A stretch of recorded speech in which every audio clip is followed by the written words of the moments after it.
La Biblia. Para miles de millones de personas es una escritura sagrada llena de milagros y misterios. Sin embargo, los nuevos adelantos en la tecnología sugieren que los increíbles milagros tienen una base real.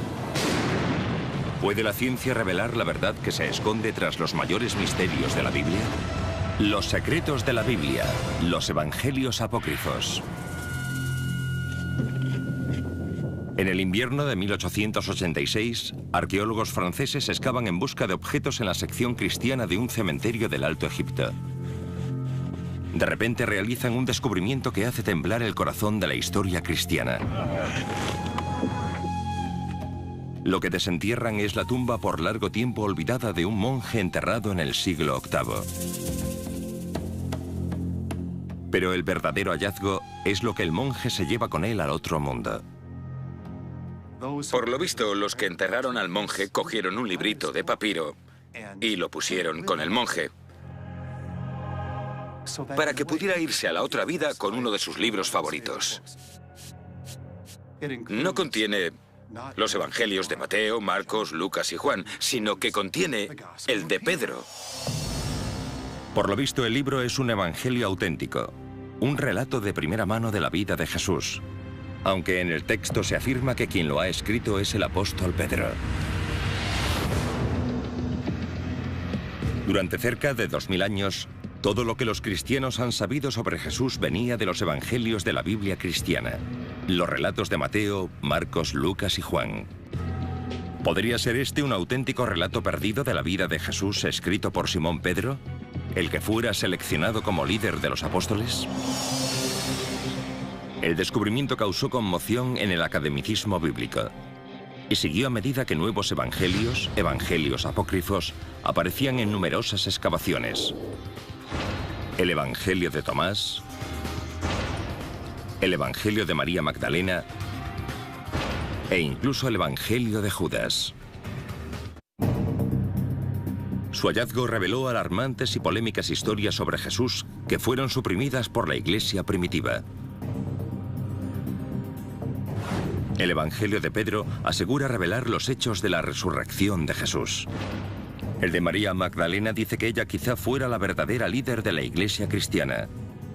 El de Judas dice que Jesús pidió ser crucificado.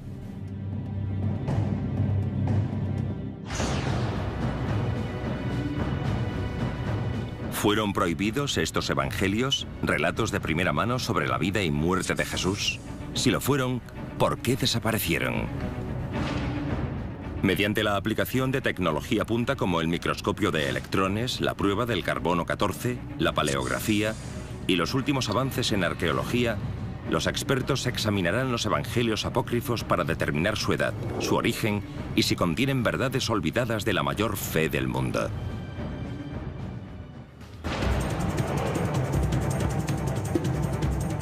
El descubrimiento de los evangelios apócrifos también revela una batalla secreta, ahora olvidada pero que en un tiempo fue vital. Una batalla por el alma del cristianismo. Por un lado hay un grupo devoto que reivindica una relación directa y espiritual con Dios con una serie de evangelios propios. Por el otro, una creciente jerarquía del cristianismo ortodoxo que solo acepta 4 evangelios. El resultado de esta batalla determinará el futuro del cristianismo.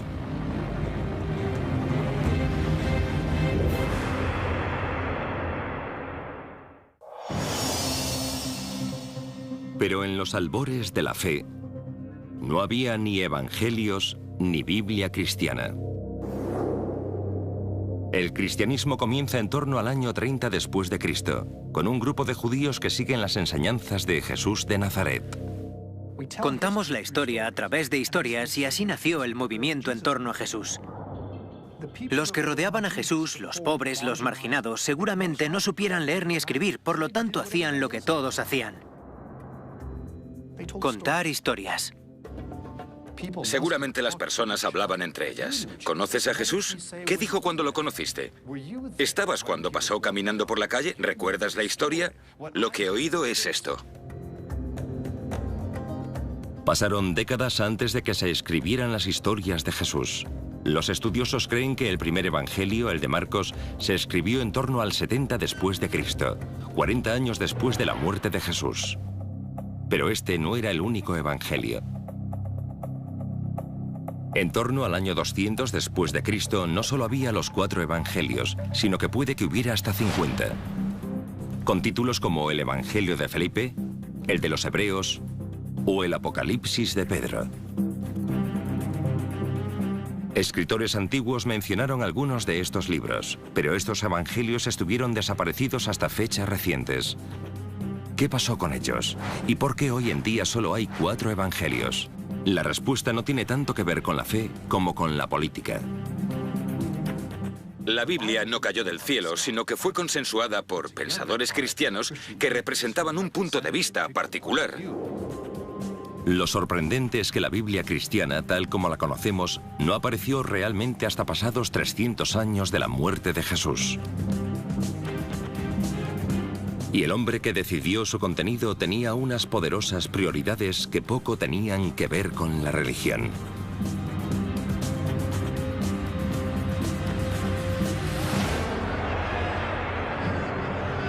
En 312 después de Cristo, un emperador romano llamado Constantino, un pagano politeísta, aseguró haber tenido una visión de la cruz antes de una batalla. Tras vencer en la misma, se convirtió a la religión cristiana, la cual acabaría convirtiendo en la religión semioficial del Estado. Constantino quería aprovechar esta nueva religión para unificar un imperio romano que se estaba desintegrando. En ese momento el cristianismo era una religión poco organizada, un conjunto de iglesias con diversas creencias y diversas escrituras. El emperador pretendía cambiar eso. Sin embargo, se dio cuenta de que esta gente no estaba muy bien organizada. Y si algo sabían hacer los romanos era organizar las cosas. En 325 a.C., el emperador Constantino convoca el Concilio de Nicea para establecer los principios básicos del cristianismo. Reúne a los líderes eclesiásticos más poderosos del mundo para debatir la legalización de una religión cristiana formal. Una de las cosas interesantes que quedan claras es que sobre todo le interesa la unidad. Quiere que la religión cristiana aporte al imperio su base ideológica. La meta del Concilio de Constantino era unificar la fe, tanto en lo religioso como en lo político. Tras varias semanas de debate, los diferentes obispos y sacerdotes consensúan un conjunto de principios que unifican todo el cristianismo y colocan la religión bajo el control estricto del emperador. Entonces utilizó su autoridad para decir: bueno, chicos, se acabó. Las cosas cambiaron de forma drástica bajo el mandato de Constantino.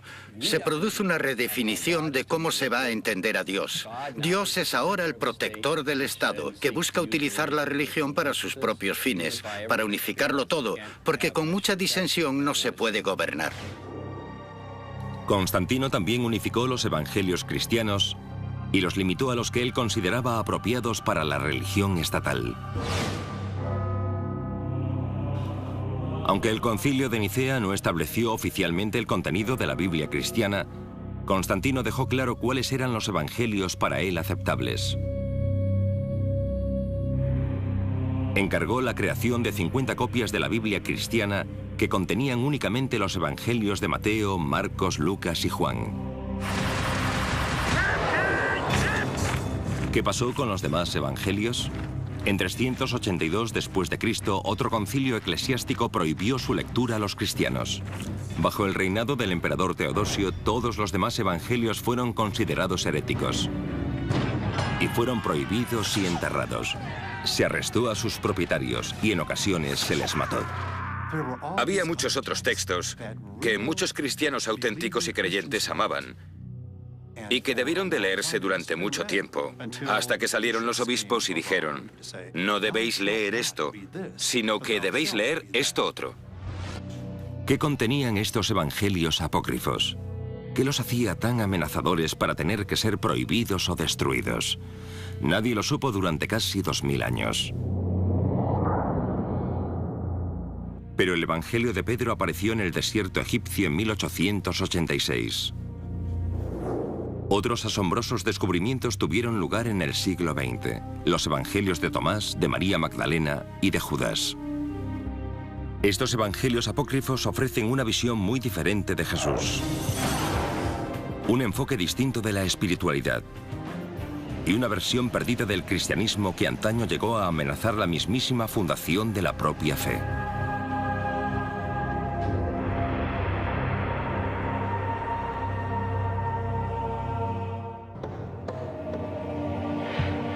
Durante cerca de 2000 años, los cristianos creyeron que solo había 4 evangelios y que estos contaban la historia de Jesús de Nazaret.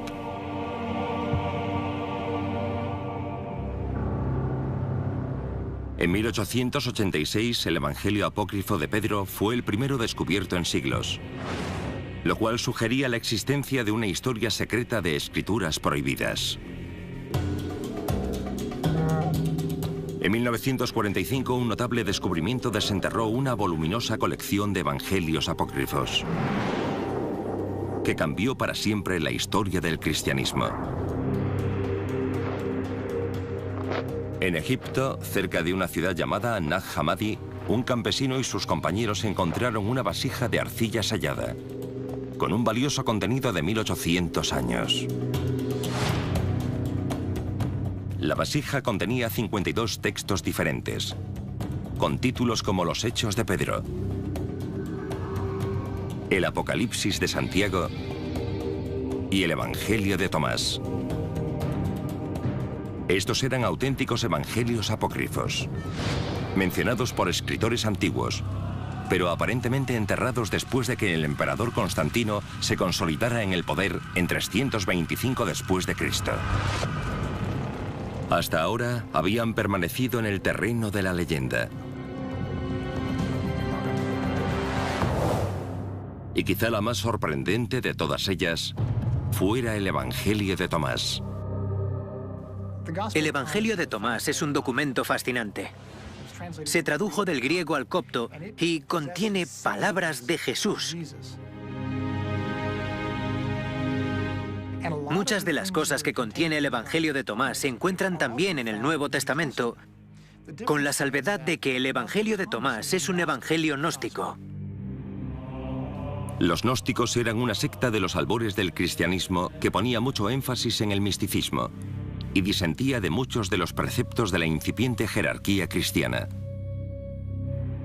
Los gnósticos se salvaban por el conocimiento secreto.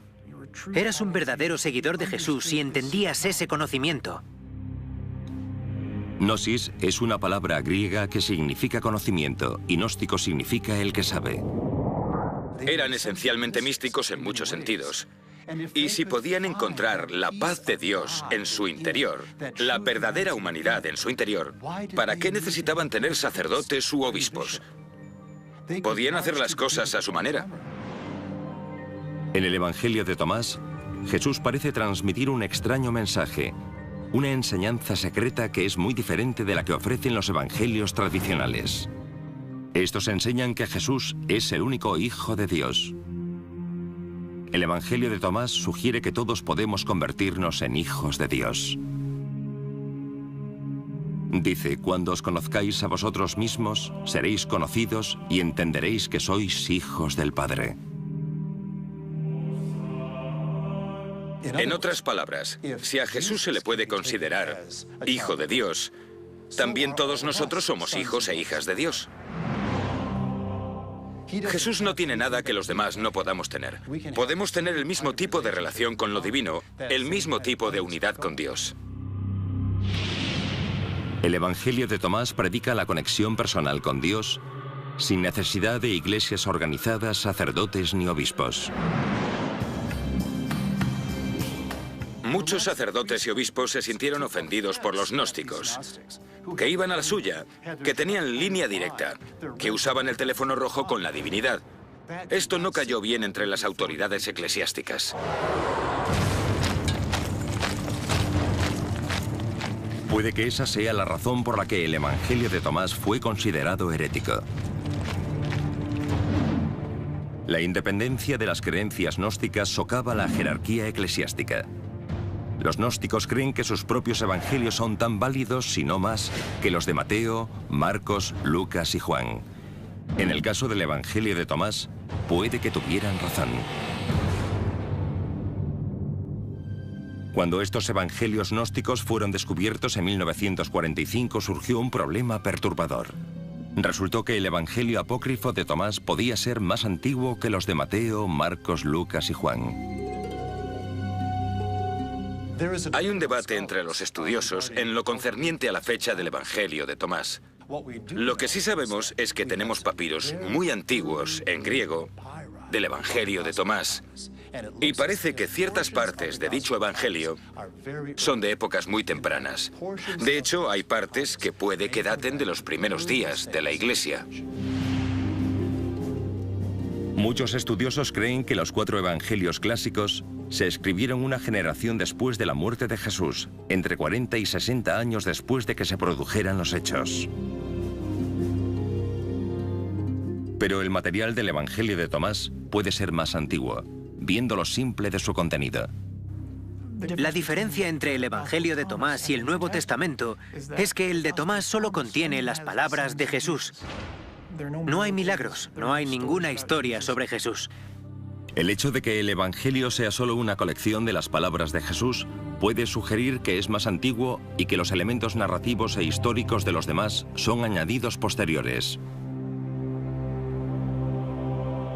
Si el de Tomás es realmente más antiguo que los 4 clásicos, ¿significa eso que es más fiel al mensaje de Jesús? Y si esto es así, ¿significa eso que la Biblia cristiana está literalmente incompleta? Puede que la respuesta dependa de encontrar la fecha exacta en la que se escribió el Evangelio. El Instituto de Conservación del Museo Smithsonian, o MCI, despliega un equipo de especialistas y científicos para extraer los secretos del antiguo documento. Lo que hacemos es lo que haría un detective. Nuestros científicos examinan el documento con diferentes instrumentos para entender en esencia qué es y de dónde procede. Los académicos buscan pistas de la edad de un evangelio en el papel y la tinta del documento. A veces siento que puedo meterme en la cabeza del creador, especialmente porque los conservadores necesitamos desarrollar una especie de visión de rayos X en retrospectiva. Tienes un objeto enfrente que ha llegado hasta aquí en su estado actual y en su condición actual, y tienes que pensar en todas las cosas que le han pasado. Una pista de la antigüedad del papiro puede hallarse en la propia escritura. En la época de Tomás, la mayoría de la población era analfabeta. Tal vez el Evangelio fuera realizado por un escriba profesional. Los investigadores descubren la verdad mediante un conocimiento exhaustivo de los métodos y herramientas de un escriba. Los escribas no son simples escribientes, llevan consigo sus materiales de trabajo, preparan sus tintas en estado sólido y luego van moliéndolas sucesivamente y añadiendo líquido para darles la fluidez necesaria.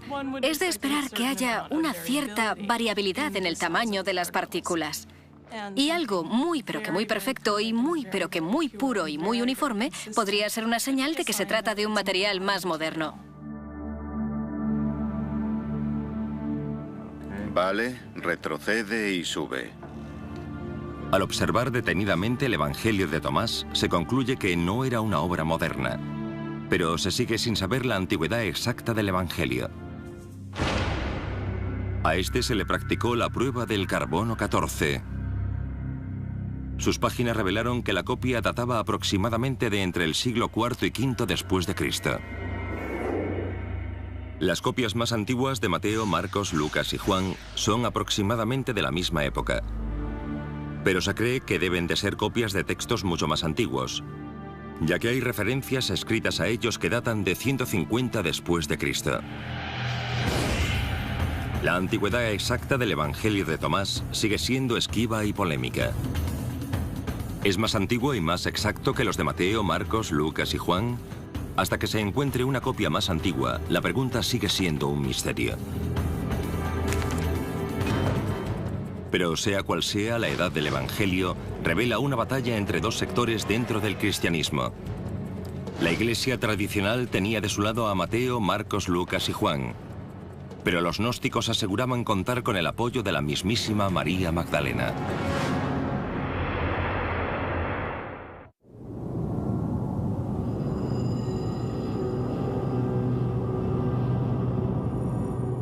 Los cristianos creyeron durante siglos que solo había 4 evangelios que revelaban la vida y el mensaje de Jesús.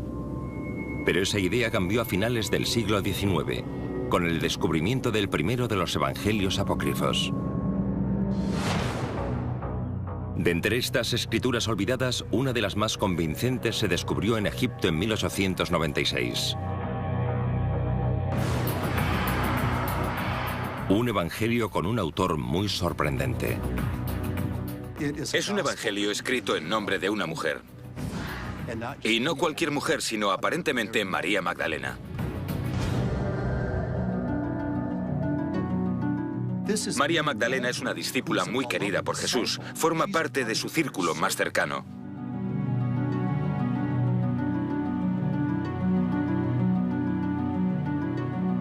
Tan solo han sobrevivido unos pocos fragmentos, pero dejan bien claro el verdadero papel de su autora.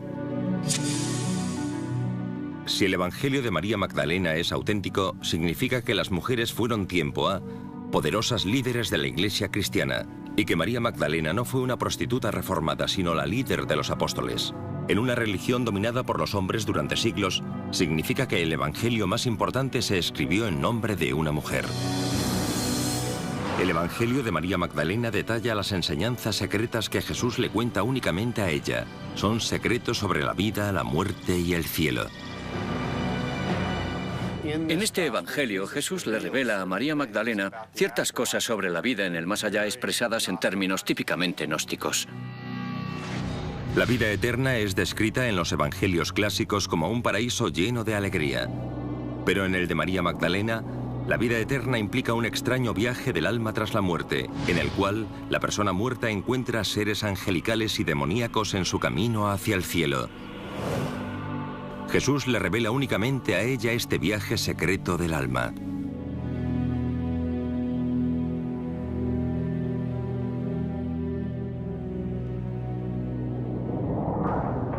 El Evangelio relata que Pedro, el líder de los apóstoles, se pone hecho una furia cuando conoce esta revelación.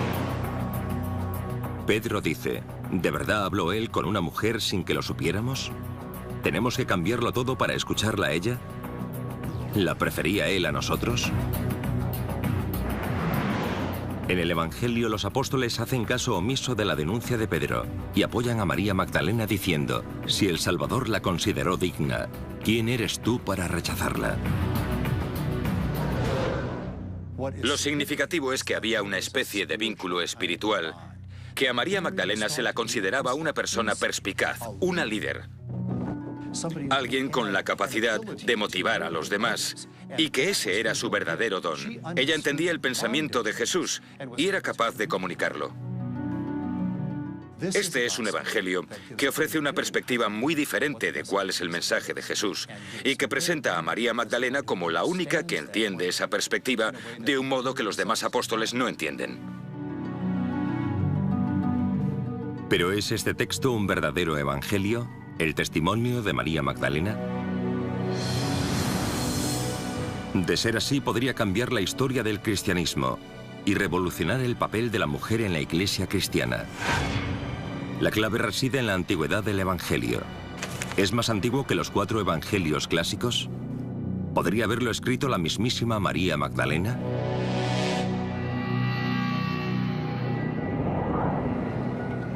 El Evangelio de María Magdalena se descubrió en 1896 en Akhmim, Egipto. La prueba del carbono 14 revela que este texto fue copiado a mano en el siglo V. Pero con el paso de los años, fragmentos de su Evangelio han aparecido en otras partes de Egipto y son mucho más antiguos.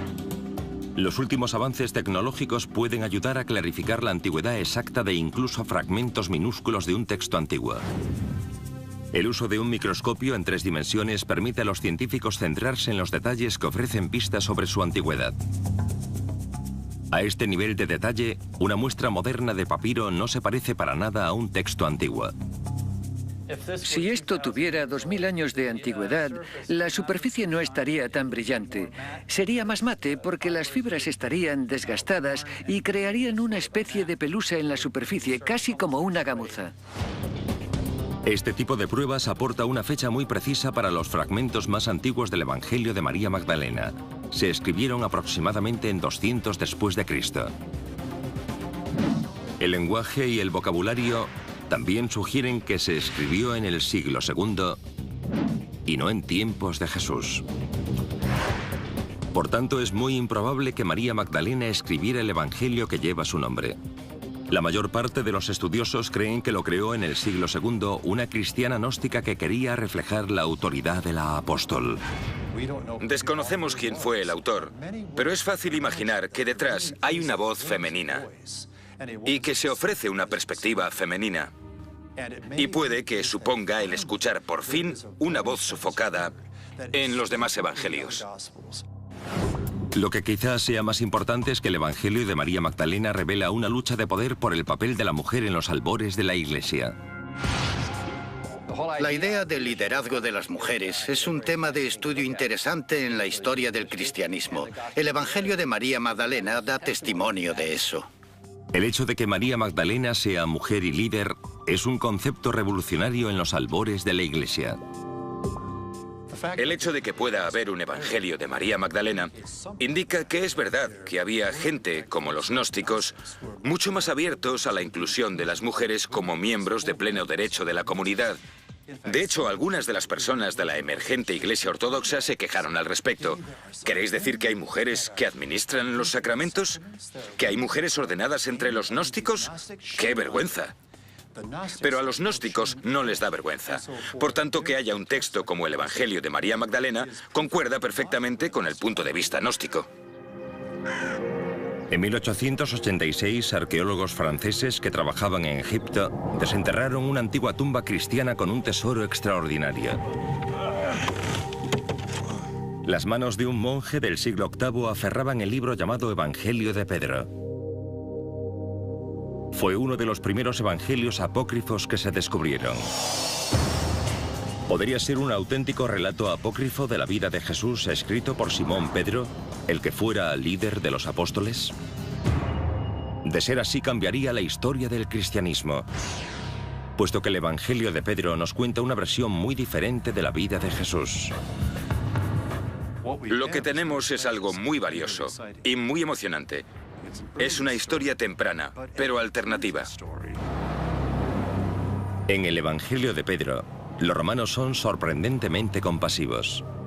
Dice que Jesús no sufrió dolor en la cruz. Pero la diferencia más sorprendente es que asegura ofrecer un relato de primera mano de la mismísima resurrección. Es el único evangelio que tenemos que intenta contar la historia de lo que pasó durante la resurrección. Todos los evangelios bíblicos hablan sobre los resultados de la resurrección, que la tumba estaba vacía, pero no intentan contar el momento de la resurrección per se. La narración comienza la tercera mañana tras la muerte de Jesús, mientras soldados romanos vigilan la tumba del Mesías caído. El Evangelio de Pedro dice: la tumba se abrió, y aquellos soldados lo vieron, puesto que estaban montando guardia. Y mientras se estaban explicando lo que habían visto, vieron salir a 3 hombres de la tumba. Cuando salieron había 2 personas sujetando a una tercera, supuestamente Jesús. Entonces se oye una voz profunda que dice: ¿entonces habéis predicado a aquellos que han muerto? La resurrección finaliza con Jesús y las otras 2 figuras elevándose hacia el cielo, mientras los testigos presenciales observan asombrados. El Evangelio termina con una línea asegurando que se trata del relato de primera mano del mismísimo Pedro apóstol. ¿Podría este libro ser obra del principal apóstol, el primer papa? ¿Se escribió en la misma época o antes que los 4 evangelios tradicionales? ¿O es un relato posterior, una falsificación que pretende hacerse pasar por el testimonio de primera mano de Pedro? Las pruebas arqueológicas no están claras. El Evangelio encontrado en 1886 fue fechado en torno a 700 después de Cristo. 7 siglos tras la muerte de Pedro. Hay fragmentos aparecidos en otros yacimientos que datan de 500 después de Cristo. Todavía demasiado tarde para proceder directamente del apóstol. 14. Nos lo pasaremos en grande encajando estas piezas. Gracias a Dios no me toca hacerlo a mí. Escritores de los primeros tiempos del cristianismo mencionan el Evangelio. Un obispo en lo que ahora es Turquía mencionó el libro por su nombre en torno a 190 después de Cristo. Podemos hallar referencias del Evangelio en el siglo II, pero no en tiempos anteriores. Con toda probabilidad se trata de un texto de principios del siglo II. Y la razón por la que pensamos esto es porque utiliza material de los otros 4 evangelios existentes. Las historias en el Evangelio de Pedro son tan parecidas a las de los otros evangelios que parece probable que simplemente se copiaran. Quien fuera que escribió este evangelio en el siglo II aseguró que era obra de Pedro apóstol para darle una autoridad añadida. Esta era una técnica común en el mundo antiguo. Cuando alguien quería comunicar una idea que según su opinión era verdadera o era importante para el movimiento cristiano primitivo, no lo decía con su propia voz, sino con la de alguien cuya autoridad era reconocida por los cristianos. En ese sentido, no es un testimonio verdadero, sino una falsificación. Pero eso plantea una cuestión tan importante como perturbadora. Si se trata de una falsificación, los evangelios de Mateo, Marcos, Lucas y Juan también lo son. No sabemos quién los escribió, pero fueron escritos en nombre de Mateo, Marcos, Lucas y Juan, porque eran los tipos importantes del pasado. El quid de la cuestión es que casi con toda seguridad no los escribieron ni Mateo, ni Marcos, ni Lucas, ni Juan. Muchos estudiosos coinciden en considerar que ni siquiera los 4 evangelios clásicos fueron escritos por los apóstoles que les dan nombre, sino por seguidores de estos. Si los de Mateo, Marcos, Lucas y Juan no fueron escritos por ellos, ¿significa eso que el de Pedro o el de María Magdalena pueden ser considerados auténticos? Los historiadores todavía no ofrecen una respuesta clara a la pregunta. Pero hay elementos en el Evangelio de Pedro que sugieren que no se trata del testimonio de nadie, y mucho menos de Pedro apóstol. La historia que narra contiene material muy sospechoso. En la escena de la resurrección se dice que Jesús y los 2 seres angelicales ascienden hasta más allá de las nubes. Y que detrás de Jesús, en la tumba, emerge la cruz, que habla. El Evangelio dice que se oyó una voz venida del cielo. ¿Habéis predicado a aquellos que están dormidos? La respuesta vino de la cruz. Sí. El Evangelio de Pedro era demasiado fantástico, con estos tiarrones cuya cabeza atraviesa los cielos y una cruz que habla. O sea, es demasiado pedir que la iglesia primitiva creyera algo así cuando quería aparecer como una institución con los pies en la tierra y cabal. Esa puede ser una razón para que el Evangelio de Pedro no se aceptara como evangelio cuando Constantino convocó el Concilio de Nicea. Aún así, seguía habiendo grupúsculos de cristianos devotos que consideraban este libro sagrado lo suficientemente sagrado como para enterrarlo con un monje en torno a 700 después de Cristo. Me gusta bastante la idea de que haya un monje que se aferra a este texto no solo en vida, sino en el más allá. El Evangelio de Pedro fue descubierto en 1886 y es uno de los primeros evangelios que se encontraron. Uno de los evangelios apócrifos más recientes no fue descubierto hasta 2006. Se trata de una escritura que se vio inmersa inmediatamente en la polémica porque se dice que fue escrita por el traidor de Jesús, el Evangelio apócrifo de Judas.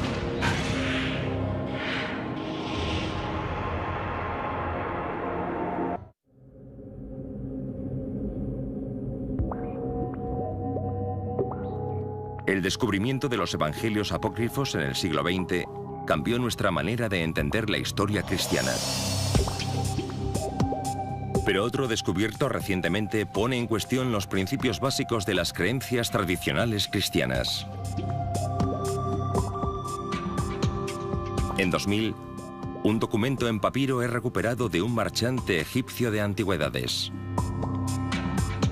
Se cree que se encontró originalmente cerca de Nag Hammadi, donde se descubrieron los primeros evangelios gnósticos. Se identifica como el Evangelio de Judas. Judas Iscariote.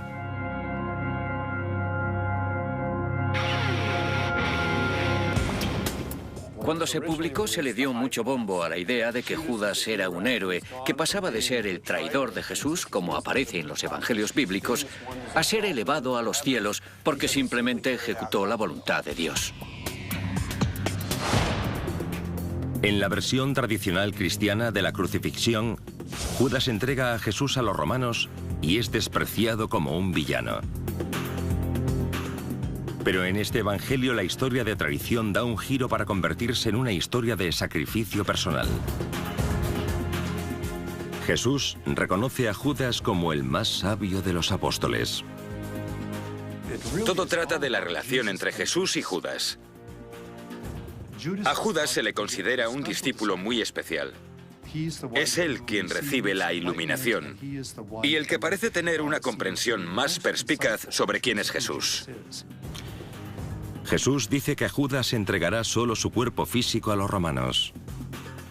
Él mismo escapará de la crucifixión y regresará al reino espiritual. Esta es una clara señal de que el evangelio tiene raíces gnósticas. No creían que Jesús fuera realmente humano. Solo aparentaba serlo, era un espíritu, por así decirlo. Y la idea general del gnosticismo era deshacerse de la túnica, de la ropa, del elemento humano, para poder volver a la forma pura del espíritu. Es una considerable inversión de los términos de los evangelios cristianos clásicos, y fue objeto de polémica desde el momento en que se publicó en 2006. Si fuera un evangelio auténtico escrito por Judas, reescribiría la historia y teología cristianas. Pero muchos académicos creen que solo puede ser una falsificación. La idea de un evangelio de Judas Iscariote es tan provocativa que mucha gente se ha preguntado, ¿podría ser que esto fuera una falsificación? Teóricamente, una persona con un retorcido sentido del humor o con ganas de engañar al mundo entero podría coger un papiro viejo y escribir un texto con el que reírse de todo el mundo. El Evangelio de Judas fue objeto de una investigación que duró semanas. A pesar de su origen poco común, los expertos determinaron que no era una falsificación, aunque no fuera tan antiguo como los evangelios clásicos. Los académicos creen que el Evangelio de Judas se escribió entre 280 y 330 después de Cristo, casi 300 años tras la muerte de Judas.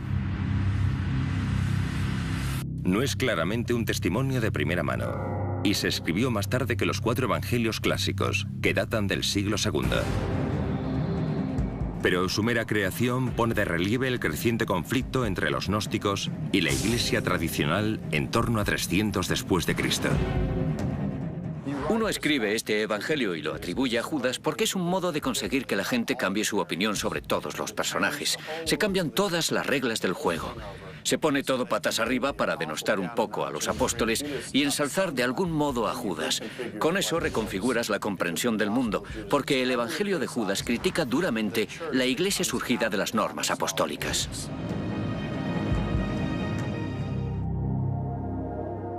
Ellos creían realmente que tenían algo en su interior que les facilitaba un acceso directo a la divinidad. Verdaderamente no tenían ninguna necesidad de sacerdotes y obispos. No tenían por qué obedecer a ese tipo de autoridad. Pero el énfasis de los gnósticos en el misticismo y en la revelación personal quizá condujera a su disolución. En lugar de construir una comunidad y ganar adeptos, el selecto círculo místico de los gnósticos empezó a perder influencia política. Mientras tanto, la emergente jerarquía católica estaba atrayendo la atención de los políticos romanos. Con el concilio de Nicea en 325, Constantino consolidó las bases del poder de los obispos más ortodoxos y su jerarquía.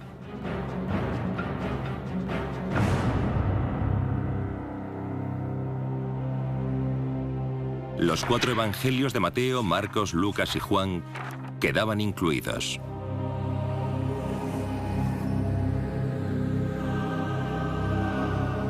Los evangelios gnósticos quedaban fuera. Al menos oficialmente. Es importante tener presente que aunque estos otros evangelios no estén en el Nuevo Testamento, la gente los leyó y les tuvo cariño durante mucho tiempo. ¿Pero qué dice esta evolución histórica del Nuevo Testamento acerca de la legitimidad de los evangelios apócrifos? El estudio de los evangelios apócrifos fue fascinante. Nos ayudan a entender las tensiones culturales por las que atravesaba el cristianismo y cómo las enfrentaron. Es bastante fascinante imaginar qué podría haber pasado en Nicea y después de ella si una perspectiva gnóstica hubiera salido victoriosa. Imagino que la motivación para ser seguidor de Jesús habría tenido un componente más místico, más de reflexión interior. Habría sido una iglesia muy diferente, con características diferentes y un cariz más místico. Pero los gnósticos no salieron victoriosos de Nicea. Y en algún sitio de un monasterio del desierto de Egipto, un grupo de monjes gnósticos debieron de preocuparse por el destino de sus amados evangelios. Supongo que amarían este tipo de literatura hasta el fatídico día que el arzobispo Atanasio de Alejandría anunció a todos los monjes que ya era hora de deshacerse de los libros heréticos y empezar a leer los textos bíblicos. Quizá con un gran dolor de corazón los monjes sacaran estos valiosos libros de la biblioteca de Nag Hammadi, pero no podían destruirlos. Por tanto, los escondieron en una vasija en la que se preservarían para siempre o casi para siempre, al menos hasta que conseguimos encontrarlos en nuestra época y volverlos a leer. Durante milenios, la Santa Biblia, con los 4 evangelios del Nuevo Testamento, se ha esgrimido como la verdadera historia de Jesús. Algunos piensan que los evangelios apócrifos revelan el camino que no tomó el cristianismo. Otros creen que ese camino no se tomó por un motivo. Se dice que a veces la historia la escriben los vencedores. Y la idea es que ahora pueden hablar los perdedores. Es valioso escuchar a los perdedores, pero también hay que decir que a veces los vencedores merecen vencer. Siglos después de que fueran enterrados en la arena del desierto, los evangelios apócrifos siguen levantando polémica. Quizás este hecho sea un testimonio del poder de la palabra escrita para la transmisión de la fe, la esperanza y el misterio a lo largo de los siglos y en todo el mundo.